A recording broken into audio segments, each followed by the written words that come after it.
በመጨረሻም እንግዲህ ብሩክ ተገኘ።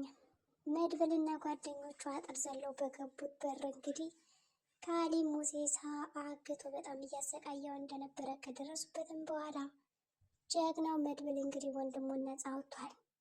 ለቅድስትም ቃል ገብቶላታል።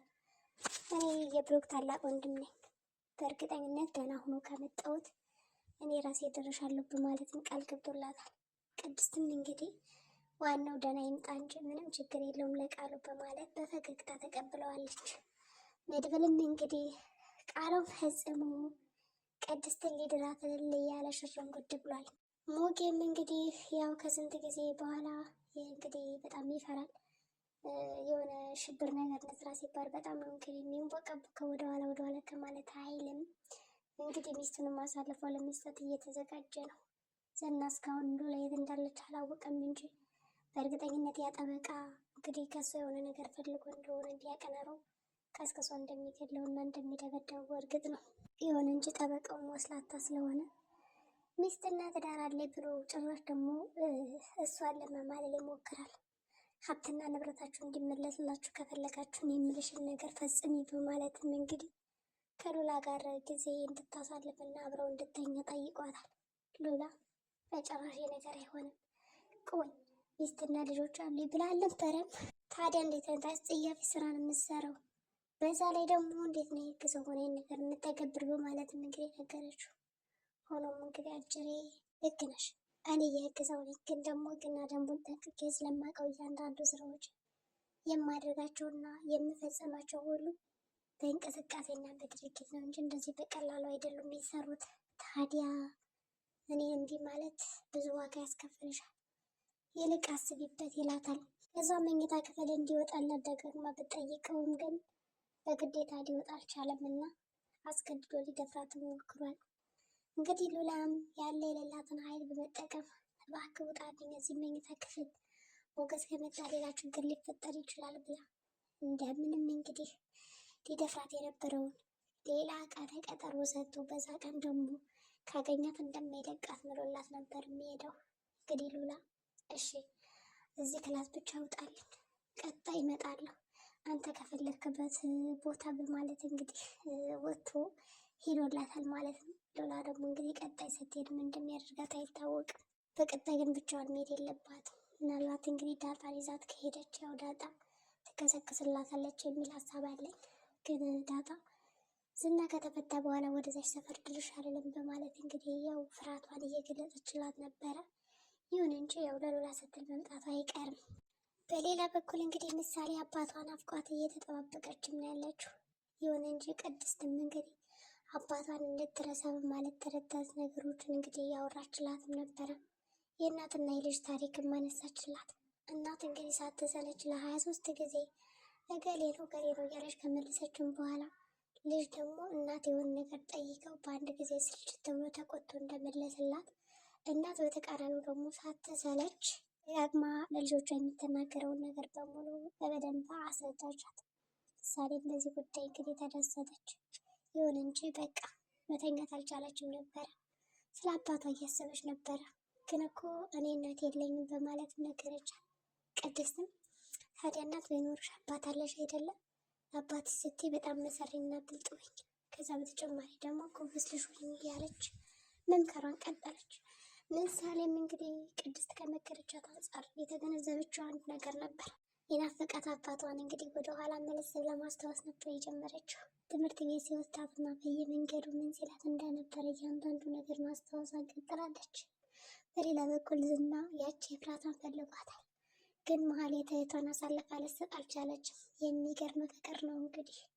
አሳልፌ እሰጥሻለሁ ከአሁን በኋላ የምልሽን ነገር ታደርጊያለሽ፣ ለገንዘብ ሲባል ሁሉን ነገር እንሰራለን በማለት እንግዲህ ሁለቶችም ተስማምተው የነበሩ ሲሆን ግን በዛሬው ዕለት ደግሞ መሀሌት ታሪክ ሰርታለች። ኤፍራታን አሳልፋ አልሰጠቻትም። ኤፍራታም እንግዲህ በዚህ ሌሊት ከምትሰጪ ለምንድን ነው ታዲያ አሳልፈሽ የምትሰጪኝ? እኔ እኮ እህትሽ ነኝ እባክሽ ተይ ብላ ለማምና እንዳትሰጠው አድርጋለች። እንግዲህ ኤፍራታ የሚያሰበችው ነገር ምንድን ነው? ገዳም እሄዳለሁ አለች። ገዳም ከሄድኩ እዛ ዝና ያገኘኝም ብላ ስላሰበች እንግዲህ ገዳም ላይ መሄድ ተገዳለች። ይሁን እንጂ ዝና ካገኘሽ አይለቅሽም፣ ገዳምም ሆነ ምንም ሆነ ሂጅ፣ ያው እኔ ላሁኑ የለችም ስልኳን አጠፋፍታ ይላለች እለዋለሁ በማለት እንግዲህ ለዝና የውሸት መፍትሄ እንደምትሰጠውም ለኤፍራታ ትነግራታለች። እንግዲህ ኤፍራታም አመስግና እህቷን ችግር የለውም ነገ በጧት ውልቅ ብዬ እሄዳለሁ በማለት ነበር የነገረቻት። ዝና ካወቀና ከሰማ ግን ማህሌት ራሱ የሚለቃት አይመስልም። ዝናም እንግዲህ በልቡ ምን እንዳሰበ አይታወቅም። ምን የምልሽ እስኪ ደውይለት ለመድብልና በዚህ ሌሊት የት እንዳለ ወቂ ይላታል። እንግዲህ ለማህሌት ደውሎ ማህሌትን ተኝታ የነበረችው በጠዋቱ ስልኩን አነሳችውና በዚህ ሰዓት አሁን ለማን የሚደውሉ መድብል አለ የለም ብዬ ደግሞስ እንዴት ላውቅ እችላለሁ? እሱ ማውራው ሰው እኮ የለም እነሱ ቤት በማለት መለሰችለት። ይሁን እንጂ በይዞር በልኝ ያለ እንደተለመደው የስድብ ናዳውን እያወረደባት እንግዲህ ስልኩንም ጆሮዋ ላይ ዘጋው። መድብልም እንግዲህ ጓደኞቹን ሰብስቦ በሌሊት ከዛ ግቢ ለመግባት እየሞከረ ነው። አንዴ እሱ የሆነ ወዳጅ እንግዲህ ይኸውላችሁ ከዚህ ውስጥ ምን እንደሚፈጠር አናውቅም። ሁላችንም ራሳችን መጠበቅ አለብን። ትዕግስት ይጠይቃል። ሞት የሚባል ነገር ካለ ራሳችን እንግዲህ ለማምለጥ መዘጋጀት እና ፍጥነት ይጠይቃል። ምንም አይነት መደነባበር ነገር አያስፈልግም እያለ መድብልና የመድብል ጓደኛ የሆነውን እንግዲህ ሞገስን እየመከረም ነበር። ሞገስ እዛ ውስጥ ለምን እንገባለን? ቆይ ግን ከዚህ የእናንተ ሰው አለ ብላችሁ አይደለ? ስለዚህ ለምን ያዘው እዚህ ውስጥ ብሩክ መኖርና አለመኖር እንዲሁም ሬሰው መኖሩ አለመኖር ለምን አይነግረንም? በማለት ሙጌ አልገባም እኔ በርጋውን ጠብቃችሁና በርና ሁለን ጠብቅ ይላል። መድብል ደግሞ እዚህ ውስጥ ያለው የኛ ሰው የሆነ ሊነግረን የሚችለው ሲጀመር በየት በኩል መግባት እንዳለብን ነው እንጂ እኮ ካሊብ ማለት በጣም መጥፎ ሰው ነው። እስር ቤት እያለ ራሱ የሚያሰቃይ ሰው ነው። ሰውነት ራሱ እንኳን ብትሞት ጥርስን፣ አፍንጫን እያንዳንዱ የሰውነት ክፍልን ሁላ የሚሸጥ ሰው ነው። ብትሞትም እንኳን ምንም ያተርፍልን ነገር የለም በማለት እንግዲህ ሞጌን ያስፈራረዋል ማለት ነው።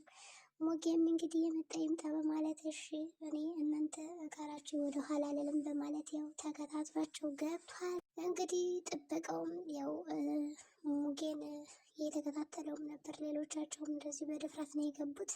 ግን ደግሞ ብሩክ በጣም መሬት ላይ ተዘርሮ ይኖር ይሞት የሚታወቀው ነገር የለም። ግን ያው እግሩን ብቻ ሲያሳዩ ነበር። እንግዲህ እግሩን ብቻ ሲያሳዩን ነበር። ይሄ ማለት እንግዲህ ያው ብሩክ አለ አልሞተም ማለት ነው።